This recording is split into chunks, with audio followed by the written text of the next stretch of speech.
ini adalah hak rakyat untuk memilih secara langsung. Dan apa yang sudah kita berikan kepada rakyat ini jangan kita ambil lagi gitu. Oh iya. Itu hukum demokrasi. Iya. Hak yang sudah kita berikan kepada rakyat, artinya kita kembalikan kepada rakyat melalui proses yang berdarah-darah di reformasi. Kemudian ini mau diambil lagi oleh para elit politik dengan merubah kembali menjadi pemilihan tidak langsung melalui DPRD. Ini akan menimbulkan konsekuensi, ya rakyat akan berbuat sesuatu. Kalau saya istilahkan, rakyat bisa marah soal itu. Iya. Jauh lebih mahal mengambil kembali hak politik rakyat itu dibandingkan dengan biaya pilkada itu, biaya untuk pilkada.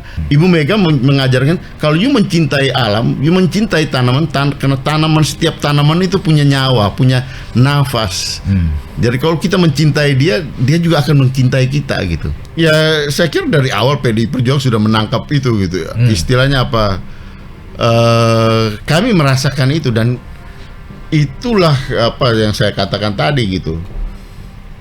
Ya, yang aneh justru orang kalah terus kemudian berbondong-bondong datang mau minta kekuasaan gitu, membagi kue kekuasaan gitu.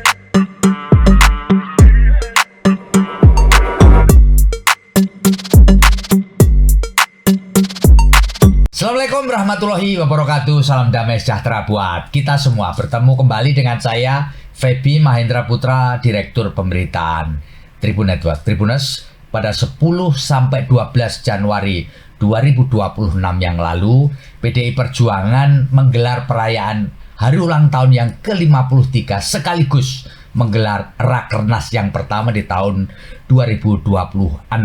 Dan di dalam acara itu atau gawe itu telah dilakukanlah atau diluncurkan beberapa sikap politik PDI Perjuangan yang menonjol sekitar 4-5, dan satu di antaranya adalah sikap PDI Perjuangan yang tidak menginginkan atau tidak setuju pilkada dikembalikan ke DPRD. Lalu PDI Perjuangan juga tetap memilih berada di luar pemerintahan sebagai penyeimbang pemerintahan. Lalu berikutnya adalah bagaimana kemudian PDI Perjuangan menekankan adanya kedaulatan ekonomi dan kekuasaan serta etika. Di sana ada pernyataan yang menarik bahwa melarang kader PDI yang menjabat sebagai pejabat publik untuk menyalahgunakan kewenangan dan mengingatkan bahaya munculnya otorianisme populis. Apa ini? Telah hadir bersama dengan saya para politisi PDI Perjuangan, Bang Andri Hugo Pareira. Saya akan sapa beliau. Bang Andri, selamat sore. Selamat sore Mas Feby. Luar biasa Bang. Ini tentu perlu ada satu elaborasi dari sikap politik PDI Perjuangan dari hasil Rakernas di Ancol beberapa waktu yang lalu. Satu di antaranya yang pas benar dengan kondisi terkini adalah sikap PDI Perjuangan untuk menolak wacana pengembalian pemilihan kepala daerah melalui DPRD. Apa ini Bang pertimbangannya Bang? Ya pertama karena memang ya kami melihat bahwa wacana yang berkembang ini pasti ditolak oleh rakyat gitu. Oh gitu. Pasti ditolak oleh rakyat. Kenapa? Kalau saya sendiri melihat bahwa di dalam sistem demokrasi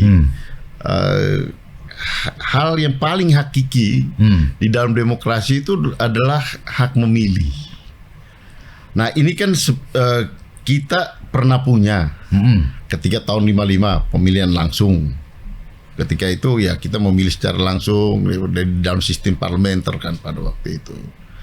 Kemudian ketika zaman Orde Baru pemilihan terutama ya berkaitan dengan pemilihan kepala daerah ini kan dipotong sehingga kemudian yang kepala-kepala daerah ini dipilih oleh DPRD. Nah, perubahan reformasi ini kita rubah dengan Undang-Undang Dasar, amandemen 4 kali, dan diatur di dalam Undang-Undang Dasar bahwa ya termasuk pilkada itu adalah bagian dari dalam rejim pemilu, bukan rejim pemerintahan daerah. Ya. Artinya apa? Itu pasal 18, pasal 22E ayat 1 mengatur itu jelas. Sehingga ya ini adalah hak rakyat untuk memilih secara langsung. Dan apa yang sudah kita berikan kepada rakyat ini jangan kita ambil lagi gitu. Oh iya. Itu hukum demokrasi. Iya. Kalau kita beri sesuatu yang kita sudah berikan kepada rakyat, hak yang sudah kita berikan kepada rakyat, artinya kita kembalikan kepada rakyat melalui proses yang berdarah-darah di reformasi. Kemudian ini mau diambil lagi oleh para elit politik dengan merubah kembali menjadi pemilihan tidak langsung melalui DPRD. Ini akan menimbulkan konsekuensi ya rakyat akan berbuat sesuatu.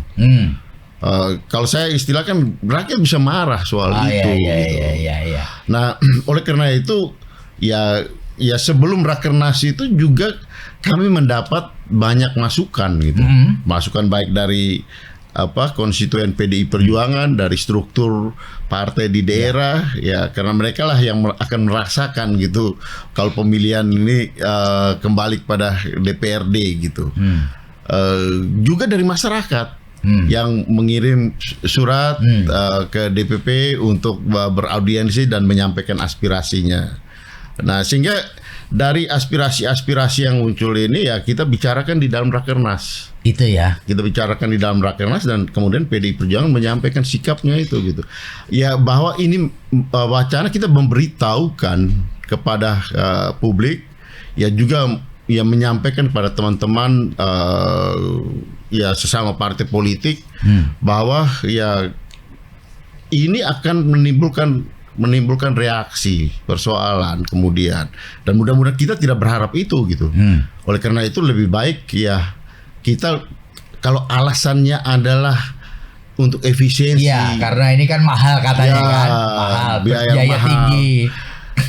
Masih ada cara lain untuk ya mengurangi atau mengefisienkan biaya pemilu tersebut.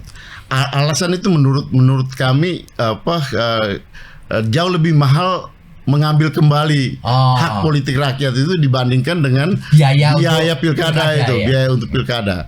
Biaya untuk pilkada kita masih bisa efisienkan dari ya proses pemilihannya, biaya kampanye, dan juga satu hal yang paling itu kan adalah yang paling juga menjadi beban biaya itu adalah mahar politik. Dan mahar politik ini biasanya oleh partai politik gitu. Iya. Nah, PDI Perjuangan dari dulu selalu menghindari. Artinya kita tidak bicara soal mahar politik, tapi ada biaya untuk saksi.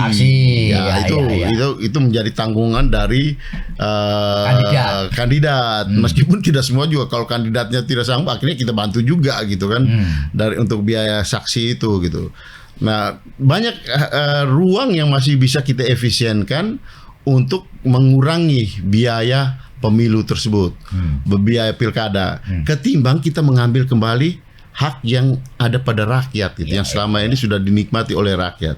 Nah, ini alasan utama kami ketika ya kita menolak untuk bicara soal kembali kepada DPRD, pemilihan kepala kepada DPRD. Sekaligus mengingatkan kepada teman-teman partai yang lain, karena kawan yang baik adalah ya kita memberitahu gitu bahwa ini untuk kepentingan kita, untuk kepentingan menjaga, mengawal demokrasi kita, proses demokrasi kita. Bang, dari apa yang muncul di masyarakat, partai-partai besar, Golkar lah, Gerindra lah, PKB, bahkan Nasdem, seolah-olah mengatakan hampir pasti ini akan dikembalikan ke DPRD dengan alasan seperti itu.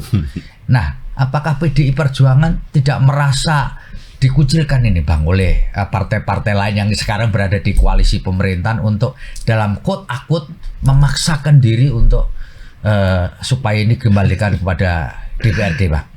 Ya itu tadi kalau kita hitung dari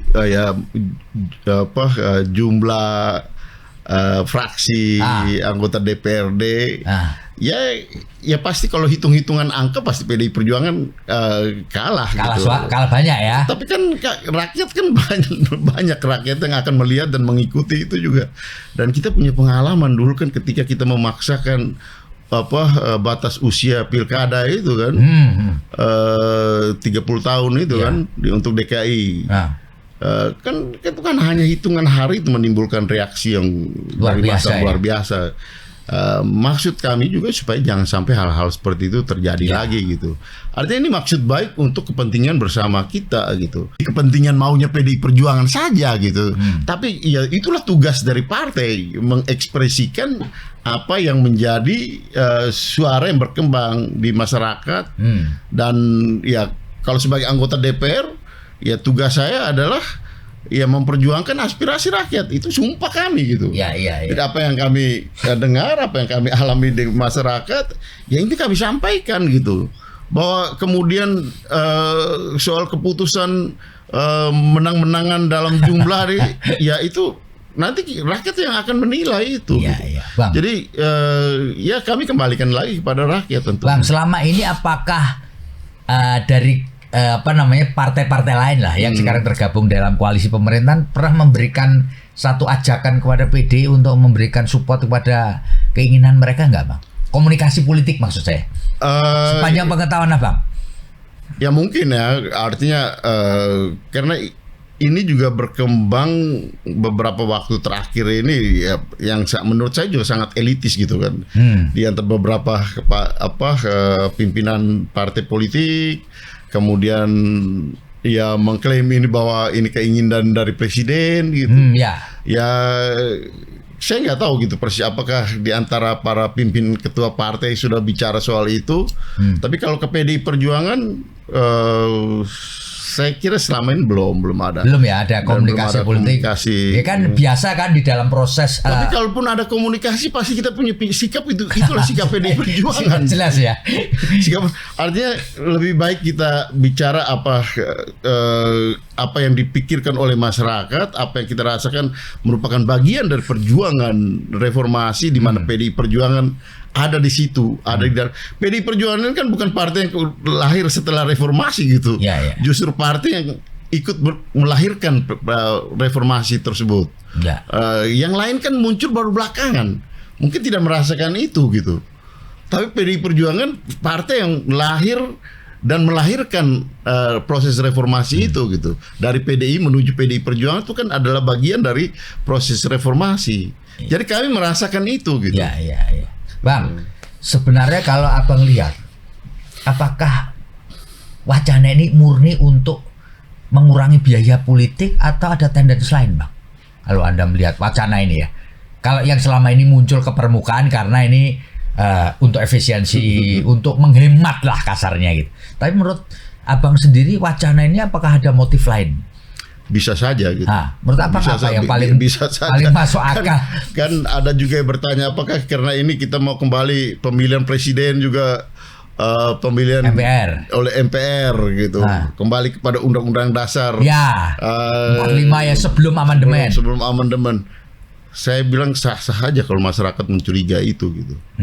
Karena ya dalam logika berpikir itu tadi gitu. Ini mungkin saja terjadi. Kalau ya ini istilahnya apa, test case gitu, tes ombak lah, cek ombak gitu kan. Kalau ini bisa nanti yang berikut juga lebih bisa gitu kan. Dan saya kira kalau itu benar-benar kita kembali setback gitu.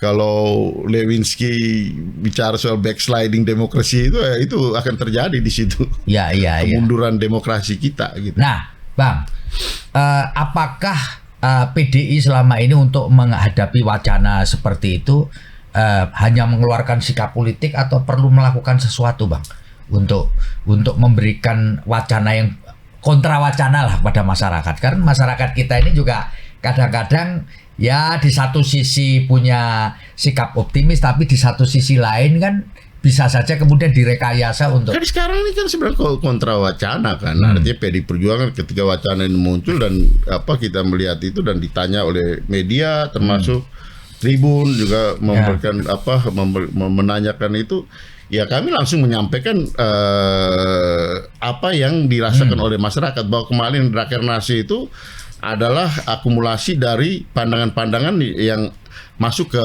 PDI Perjuangan, dan kita menyampaikan itu sebagai suatu sikap resmi dari partai melalui keputusan di Rakernas. Jadi bahwa ini masih di dalam wacana, ya.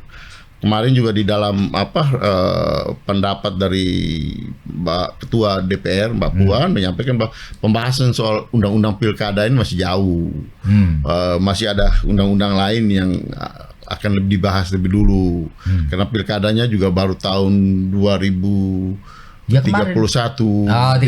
depan gitu ya, kan. ke depan. Sehingga pasti masih yang lain lebih dulu. Tapi mungkin pertanyaan yang lebih tepat diarahkan kepada mereka yang menyampaikan wacana ini gitu. Kenapa kok wacana ini begitu pagi gitu dimunculkan? Apakah ada kaitan dengan rencana tadi gitu? Ya bisa jadi kan. Nah, itu justru itulah muncul kecurigaan di masyarakat yang menurut saya sah-sah aja gitu. Kalau masyarakat mempunyai spekulasi seperti itu terhadap wacana yang sebenarnya belum harus menjadi aktual, tetapi ini diwacanakan sejak terlalu pagi gitu untuk disampaikan, dan ini mungkin ada kaitan dengan rencana-rencana yang lebih besar. Ya, rencana lain ya. Ya, rencana lain. Bang, bisa nggak dielaborasi mengenai mengapa sikap politik PDI yang berada di luar pemerintahan tuh dimunculin kembali? Ya kan, di dalam hasil Rakernas ini kan ada PDI Perjuangan memilih berada di luar pemerintahan Prabowo, Pak. Kan jauh hari sebelumnya juga sudah disampaikan. Kenapa harus disampaikan kembali, Bang?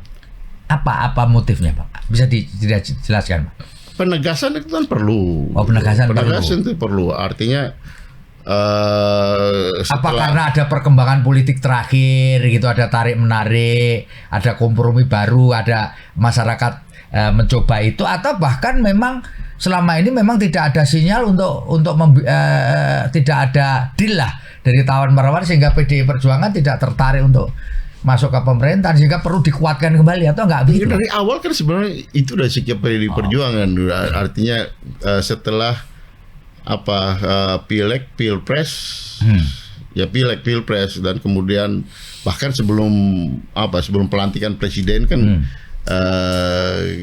PDI Perjuangan sudah menyampaikan itu, bahwa kita ada di luar pemerintahan. Itu adalah konsekuensi yang logis gitu. Ketika kalah pemilu, ya meskipun kita tahu bagaimana proses pemilu itu berjalan gitu ya, pilpres, pileg kemarin berjalan, tapi setelah kalah ya kita ya siap berada di luar, dan itulah seharusnya gitu. Justru menjadi aneh kok kalah mau ikut-ikutan masuk. Masih bertanya gitu gitu Mas. Banyak pada yang kok kalau kok mau ikut-ikutan, kemarin ada di pihak yang lain kemudian mengkritik orang yang sekarang menang, tapi sekarang lu ikut itu, justru itu yang tidak konsisten gitu. Kita hanya mau menunjukkan bahwa kita konsisten dengan sikap yang sudah kita sampaikan baik di dalam proses pemilu maupun setelah pemilu ketika pemerintahan ini berjalan, bahwa di luar pemerintahan ya itu tidak berarti bahwa kita bermusuhan dengan pemerintah gitu. Yang seringkali didefinisikan soal ya kalau di luar pemerintahan lo harus jadi oposisi, semua yang disampaikan oleh pemerintahan itu harus lawan. Bukan itu gitu. Justru ini proses edukasi politik buat masyarakat, bahwa kami menghormati proses pemilu secara demokratis, bahwa kita tahu bahwa proses pemilu itu berjalan dengan banyak catatan, tapi ketika kita kalah ya kita berada di luar pemerintahan. Ya, dan kita memberikan pandangan-pandangan kritis, second opinion terhadap program-program, kebijakan-kebijakan pemerintahan, dan seharusnya seperti itu kalau kita mau membangun suatu sistem yang demokratis gitu. Tapi sepengetahuan Bang Andreas, apakah pernah terjadi komunikasi politik dengan PDI Perjuangan untuk ngajak masuk, Bang? Pernah nggak, Bang? Yang abang tahu? Sepanjang Bang Andre tahu, ada nggak pernah komunikasi untuk Ya. Kalaupun ada itu apa? Istilah apa? Lu tahulah PDI Perjuangan gitu. Lu tahulah gimana sikap ibu kan. Ibu Ketua Umum Ibu Megawati Soekarno Putri. Yang istilahnya apa? Kalau beliau sudah menyampaikan sikap posisi ya itulah sikap PDI Perjuangan gitu. Dan itu menjadi keputusan partai dan kita konsisten dengan itu. Jadi gitu. tegak lurus dengan sikap yang paling awal gitu ya. Tegak lurus itu biasa dan itu seharusnya yang kita menunjukkan pada masyarakat bahwa kita tidak membohongi masyarakat dari proses pemilu sampai dengan apa di dalam pemerintahan gitu. Bahwa berada di luar pemerintahan pun itu ada berkahnya untuk kepentingan bangsa dan negara ini. Artinya memberikan pandangan-pandangan kritis dan itu yang dibutuhkan juga oleh masyarakat gitu. Bahwa ada orang yang ketika proses pemilu kemarin mereka berbeda pendapat dengan pemerintahan sekarang dan kemudian suara mereka itu perlu disalurkan dan sampaikanlah kepada kami gitu. Dan sekarang kan kelihatan misalnya di dalam wacana soal undang-undang soal pemilihan langsung dan tidak langsung ini kan banyak ya masyarakat yang menyampaikan itu melalui PDI Perjuangan. Gitu ya. Dan itulah tugas kami gitu untuk menyampaikan itu bahwa ini pandangan masyarakat yang berkembang saat ini. Jadi bukan karena tawar menawarnya kekuasaan kalau tawar menawarnya nggak deal gitu kan ya Pak ya. Karena kan banyak anggapan dalam masyarakat PDI Perjuangan memilih berada di luar pemerintahan karena melihat ada unsur Pak Jokowi ada di dalam pemerintahan Prabowo. Jokowi udah lewat waktunya, udah lupa kami. Udah lupa ya. Udah lupa gitu. Bang, ini ada poin yang menarik juga nih yang perlu Abang elaborasi itu adalah ada poin yang melarang kader partai yang menjadi pejabat publik menyalahgunakan wewenang. Apa karena ini seharusnya seperti itu. Apa karena belakangan ini ada sejumlah kader PDI yang kemudian apes lalu ditangkap oleh aparat penegak hukum di sejumlah tempat itu? Apa karena itu perlu PDI menegaskan kembali? Yang pasti Mas, partai itu tidak pernah mengajarin mendidik kadernya untuk korupsi, untuk menyalahgunakan wewenang, itu pasti gitu. Dan mengingatkan kader-kadernya itu adalah tugas partai gitu. Untuk selalu mengingatkan kenapa kekuasaan itu menggoda. Termasuk menggoda untuk menyalahgunakan wewenang tadi gitu. Dan jadi ini perlu harus terus menerus terus menerus diingatkan gitu. Dan saya kira berkali-kali Ibu Ketua Umum, Ibu Megawati Soekarno Putri selalu mengingatkan itu. Dan juga kita di dalam keputusan-keputusan ini bukan kali pertama dan tidak akan menjadi yang terakhir gitu. Kita mengingatkan. Kenapa? Karena kekuasaan itu menggoda orang untuk menyalahgunakan kekuasaan itu gitu. Dan tugas dari partai adalah menyampaikan itu gitu. Ya, Bang, ini perlu perjelas juga, ini ada kata atau diksi yang menyebutnya otoritarianisme populis. Apa yang maksudnya? Ya kita dalam konteks ini dalam konteks pernyataan sikap PDI Perjuangan ya.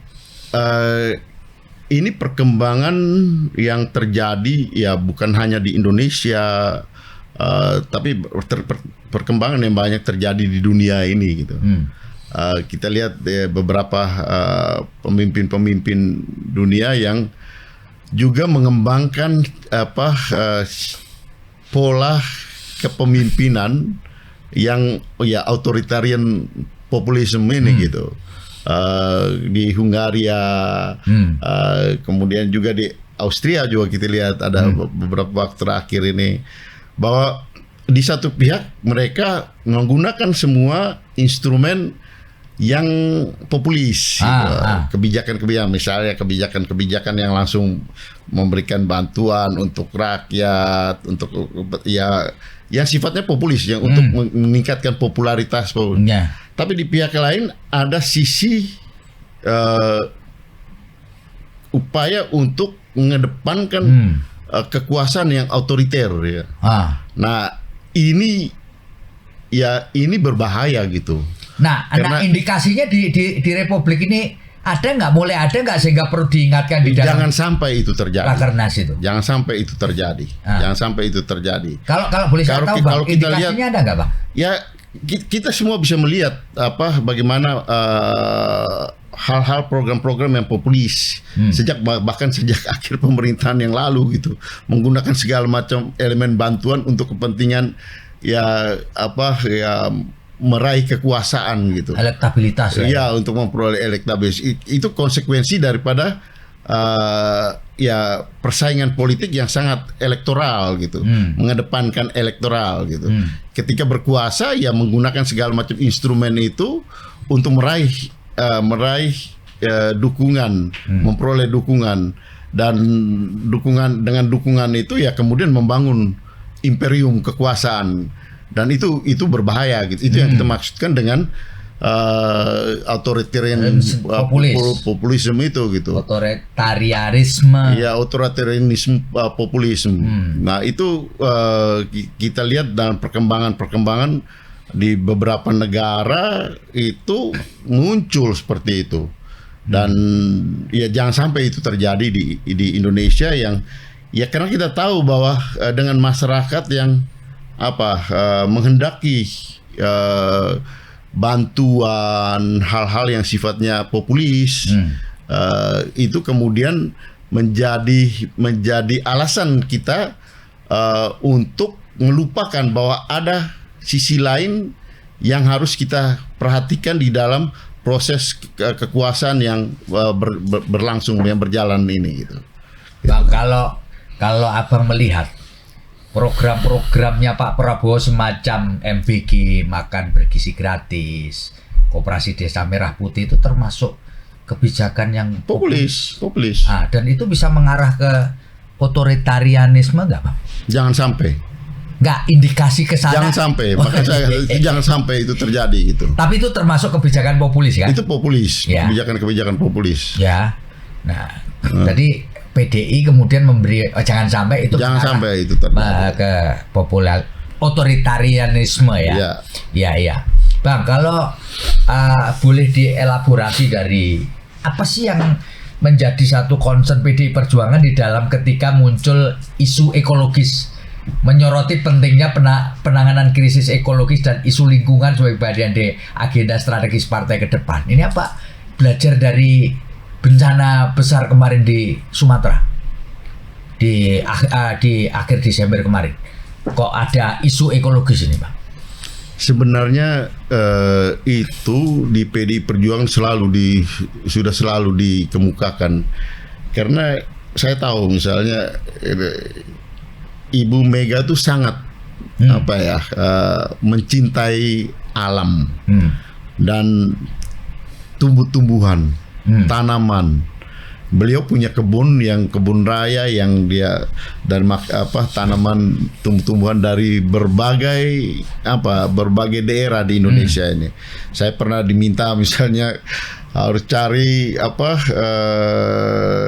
bambu warna yang ininya warna ungu. Dan itu di daerah Flores Tengah, di daerah Ngada gitu. Saya bawa dari sana dan beliau tanam di kebunnya di Bogor. Nah, ini menunjukkan bahwa concern beliau gitu terhadap lingkungan hidup, terhadap alam, terhadap ekologi itu sangat tinggi gitu. Dan sebenarnya Ibu itu sudah mengingatkan sebelum peristiwa banjir bandang dan longsor di Sumatera ya. Beliau sudah mengingatkan misalnya soal sawit, perkebunan sawit yang menggunakan di dalam skala yang besar, kemudian menjadi tanaman monokultur gitu, yang kemudian ya itu menyerap terlalu banyak begitu banyak air gitu, dia membuat tanaman tumbuh-tumbuhan yang lain tidak bisa hidup ketika kita mengembangkan monokultur sawit misalnya. Dan Ibu Mega termasuk salah satu atau ya hanya 2 presiden di Republik ini yang tidak pernah mengeluarkan izin pengelolaan hutan, penebangan itu ketika mereka berkuasa, itu menunjukkan bagaimana concern beliau terhadap ya ekologi, terhadap lingkungan hidup gitu. Nah, ini sudah diingatkan jauh-jauh hari sebelumnya, sehingga ketika peristiwa ini terjadi, ya PDI Perjuangan mengambil sikap, ya ini kami sudah sampaikan gitu.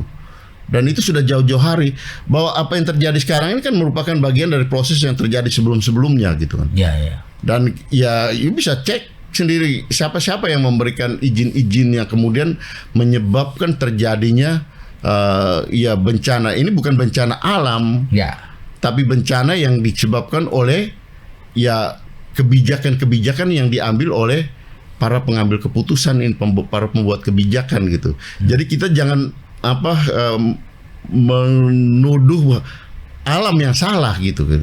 Tetapi ya juga harus mengintrospeksi bahwa ada kebijakan-kebijakan yang dibuat oleh manusia ini yang kemudian menyebabkan terjadinya kerusakan alam yang kemudian menyebabkan bencana gitu. Nah, selama ini kan seolah-olah setiap kali bahwa ya ini karena alam gitu. Ibu Mega mengajarkan kalau you mencintai alam, you mencintai tanaman, karena setiap tanaman itu punya nyawa, punya nafas.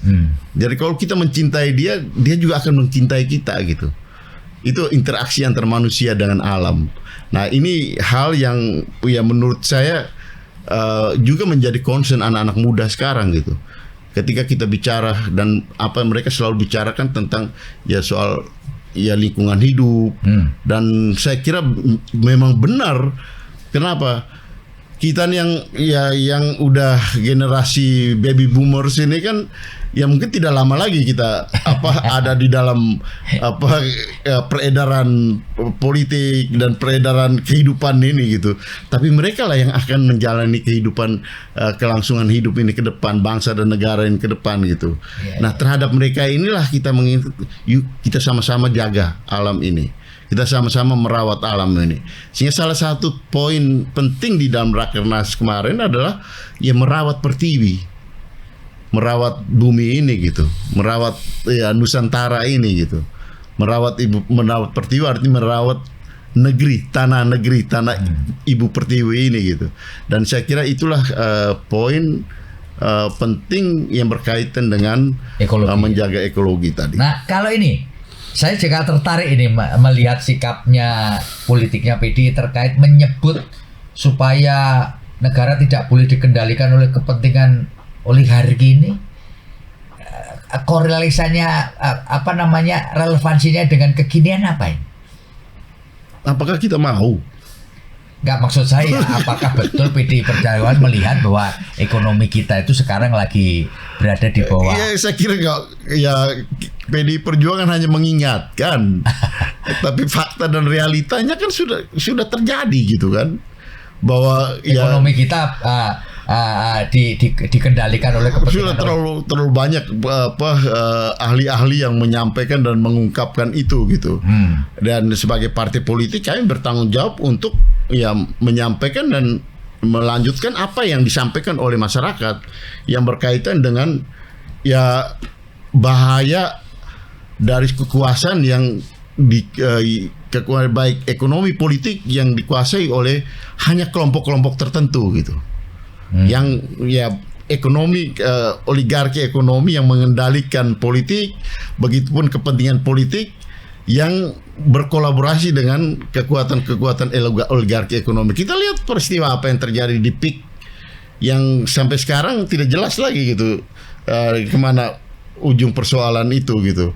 Dan ini juga yang akan menyebabkan terjadinya kekayaan negara ini hanya ada di kelompok-kelompok tertentu. Ini kan kritik kita di dalam pemerintahan periode yang masa Orde Baru dulu kan, ya hanya orang-orang tertentu yang menguasai itu kan, dan itu bertentangan dengan pasal 33 kan, bahwa bumi, air dan segala isinya ini merupakan milik negara gitu. Tapi jangan sampai dikuasai oleh para oligarki ini aja gitu. milik negara artinya digunakan seluas-luasnya, sebesar-besarnya untuk kepentingan rakyat gitu. Pasal 33 Undang-Undang Dasar itu belum berubah, Mas. Ya, cuman masalahnya kadang-kadang masyarakat bingung. Pemerintah Prabowo juga sering menyebut bahwa mereka tidak menginginkan dengan oligarki. PDI juga begitu. Bagus dong. Tinggal sekarang apa yang diomongkan itu yang dibuat. Iya dong. Iya kan? Jadi seolah-olah partai yang berada di luar pemerintahan ngomong oligarki, orang-orang yang berada di pemerintahan ngomong oligarki, tapi juga oligarkinya ada. Iya. Jadi siapa yang sebenarnya berkuasa? Sekarang ya makanya yang berkuasa, kita harap yang berkuasa itu melakukan itu gitu. Dalam arti menerapkan apa yang diomongkan. Ya kalau itu yang terjadi kan bagus. Ya. Bang, ini ada anggapan sejumlah orang yang menyebutkan sekarang ini PDI tidak garang lagi lah, gitu ya. Gara-gara pemerintah sudah memberikan satu bantuan lah dalam tanda petik kepada PDI ketika Sekjen PDI Perjuangan Mas Hasto Kristianto mendapatkan amnesti dari perkara yang dituduhkan oleh KPK di Pengadilan Tipikor. Benar nggak Bang kayak gitu? Ya, kita tahu bahwa secara norma yuridis amnesti, abolisi, grasi itu kan hak prerogatif presiden gitu. Ya. Dan tentunya menjadi bahan yang dipertimbangkan oleh presiden, dan ya kita menghormati itu. Dan saya kira yang kemarin amnesti itu kan bukan amnesti, abolisi itu kan bukan hanya Pak Hasto gitu kan. Ya betul. Ya, ada Pak Tom Lembong juga setelah ini masih ada juga. Dan menurut saya itu bagus ya, untuk PDI Perjuangan tentu kita berterima kasih bahwa presiden ya sebenarnya mengingatkan sistem peradilan kita juga gitu. Pada saat yang sama gitu. Bahwa hati-hatilah di dalam membuat keputusan-keputusan proses peradilan yang tidak adil gitu. Karena itu yang juga menjadi catatan selama menjadi perhatian, bahwa banyak apa yang ya populer juga orang sebutkan kriminalisasi politik yang terjadi gitu. Dan kami yakin betul bahwa proses kriminalisasi politik terhadap Pak Hasto itu, Pak Sekjen kami itu kemarin itu terjadi gitu. Itu bagian dari proses kriminalisasi yang terjadi pada dirinya, dan ya kemudian amnesti itu diberikan adalah jawaban terhadap ketidakadilan terhadap Pak Hasto yang tentu juga berdampak pada PDI Perjuangan gitu. Artinya bagaimanapun beliau adalah sekjen partai dan simbol partai. Oleh karena itu ya kami ya respect terhadap keputusan presiden itu gitu. Dan ini sebenarnya dalam tanda petik ya tamparan juga untuk sistem peradilan kita yang melakukan proses peradilan yang tidak adil terhadap Pak Hasto. Seharusnya yang harus mengoreksi diri itu adalah sistem peradilan kita gitu. Dengan amnesti yang diberikan, dengan abolisi yang diberikan kepada Pak Tom Lembong, kemudian dengan amnesti berikut, amnesti atau abolisi berikut yang diberikan kepada ya beberapa orang lain gitu. Yang terakhir kan Ibu siapa yang bekas direktur utama ASDP. Iya itu. Jadi itu bukan hal yang hanya berkaitan dengan PDI Perjuangan, tetapi harus dilihat secara lebih komprehensif, terutama yang berkaitan dengan sistem peradilan kita, Mas. Tapi PDI Perjuangan tidak melihat bahwa amnesti yang diberikan oleh Pak Prabowo kepada Mas Hasto itu lebih karena pertimbangan politik, nggak melihat ya? Iya, saya kira kalau orang menilai seperti itu bisa aja gitu. Tapi toh apakah ada konsekuensi politik dari peristiwa itu? Artinya dengan itu PDI Perjuangan jadi kurang garang misalnya, atau lembek. Tetap aja PDI Perjuangan ya PDI Perjuangan gitu. Iya. Bahwa kami menghormati dan berterima kasih bahwa ya presiden menyampaikan membuat keputusan yang penting ini. Ya tentu kami mengucapkan terima kasih gitu. Dan saya kira juga Pak Presiden juga tidak menghendaki PDI Perjuangan harus kemudian menjadi partai yang membeuk pada beliau, saya kira tetap beliau juga menghormati sikap PDI Perjuangan sebagai partai penyeimbang yang kemudian ya memberikan masukan-masukan, dan itu beliau, saya dengar beberapa kali beliau menyampaikan seperti itu. Iya, karena orang menganggap kalau nanti PDI Perjuangan mulai garang begitu, Anda sudah saya bantu loh, masa nggak bantu gua juga gitu kan? Nggak juga ya Bang ya. Dalam apa namanya dinamika politik di negeri ini masih ada sikap seperti itu Bang? Menurut saya terlalu naif dan simpel kalau kayak gitu. terlalu sederhana ya. Terlalu sederhana kayak gitu. Tidak sesederhana itulah dan tidak senaif itulah. Iya. Nah ini untuk menjawab apa ya, keraguan orang mengenai, memang banyak orang berharap PDI Perjuangan tetap berada di luar pemerintahan untuk menjadi penyeimbang. Tuh banyak orang merasa bahwa itu memang harus begitu, ya kan? Tidak semua harus berada di dalam koalisi pemerintahan sehingga nggak ada lagi penyeimbang, kan begitu Bang ya, betul ya? Ya saya kira dari awal PDI Perjuangan sudah menangkap itu gitu ya. Istilahnya apa? Kami merasakan itu, dan itulah apa yang saya katakan tadi gitu. Yang aneh justru orang kalah terus kemudian berbondong-bondong datang meminta kekuasaan gitu, membagi kue kekuasaan gitu. Dan ya menurut saya sayang juga diberikan gitu kan. Seharusnya kan ya ini mengajarkan orang untuk ya inilah berpolitik, berdemokrasi. Ketika yuk kalah yuk ada di luar, bagaimana kita tetap bagian dari bangsa ini untuk sama-sama baik di luar maupun di dalam berbicara untuk kepentingan bangsa dan negara, meskipun mungkin dalam hal pengambilan sikap dan keputusan berbeda pendapat, dan itu biasa, dan itulah demokrasi gitu kan. Bang, ini pertanyaan pamungkas ya. Menurut Abang sebagai politisi PDI Perjuangan, perlukah PDI Perjuangan itu secara berkala melakukan evaluasi terhadap pelaksanaan pemerintahan Prabowo Gibran ini? Perlu nggak sih Bang sebagai partai politik? Terakhir kemarin kan Mas, di bulan Desember, akhir Desember kemarin kan kami di fraksi kan, fraksi PDI Perjuangan mengeluarkan laporan kepada rakyat. Itu adalah evaluasi PDI Perjuangan terhadap proses pemerintahan yang berjalan, bahwa banyak kebijakan-kebijakan yang sudah dibuat, termasuk misalnya MBG, bahwa ide dasarnya oke, baik, tapi bagaimana implementasinya? Yang kita tahu masih banyak peristiwa-peristiwa, termasuk yang keracunan kemarin, proses apa yang ada di lapangan, sistem pembayaran, ada potongan-potongan yang kemudian membuat nilainya itu menjadi berkurang. Banyak hal yang menjadi catatan dari teman-teman yang ada di 13 komisi di DPR, termasuk dari misalnya di komisi 13, di mana saya salah satu pimpinan komisi. Kami juga memberikan catatan bahwa banyak hal yang positif, tapi ya banyak hal yang masih perlu diperbaiki kalau kita mau bicara mengakselerasi, mempercepat proses pembangunan yang selama pemerintahan ini berjalan. Itu ya Pak ya. Dan mungkin nanti secara berkala juga akan melakukan hal serupa. Ini tiap kan tahun, pasti tiap tahun kita akan melakukan hal yang serupa. Karena apa? Karena ya di dalam proses ini kan evaluasi itu kami lakukan tiap tahun, dan itu kita laporkan kepada rakyat. Masyarakat bisa cek gitu. Terakhir kemarin kan kita